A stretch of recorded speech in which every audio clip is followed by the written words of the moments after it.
Et là, nous avons eu l'intervention belle et forte de Monseigneur Birkis, qui est l'archevêque de Kirkouk en Irak, qui nous a parlé évidemment de la situation là-bas, où il nous dit la ville de Kirkouk, comme d'autres villes, eh bien c'est Hiroshima. Avec deux grands défis. Un défi externe, qui est l'évolution du monde musulman, et puis la situation géopolitique, donc ça c'est plein d'incertitudes, et la paix n'est pas assurée. Le deuxième défi, c'est un défi interne au monde chrétien, qui est le témoignage de l'unité. Ce qu'a dit Monseigneur Birkis, c'est notamment que le monde arabo-musulman a été comme kidnappé par le terrorisme. On regarde le monde musulman tout entier avec les lunettes du regard sur le terrorisme. Or, c'est pas du tout ça. Même si Daesh a été vaincu sur le terrain, d'abord, et ça on le sait bien, il garde une faculté de nuire dans le monde entier.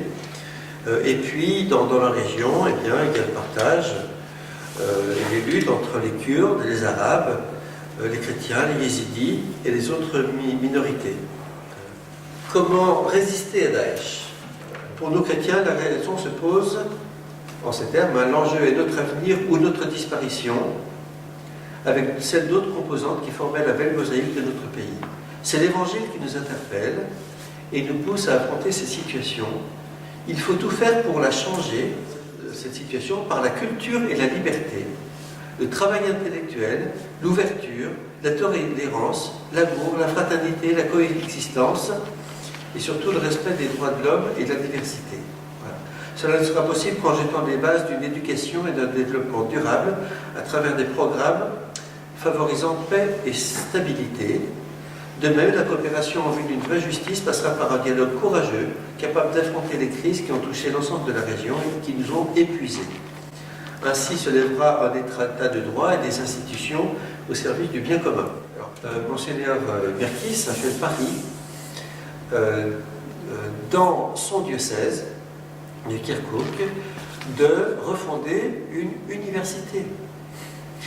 Et cette université a été soutenue par les évêques de France.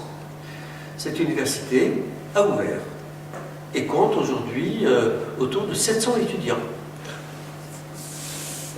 Pas tous chrétiens, hein, de toute confession.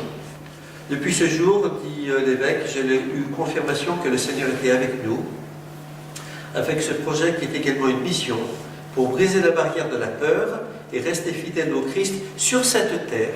Voilà, l'enjeu, c'est de rester comme une petite lampe qui brûle et procure la joie au cœur de la nuit.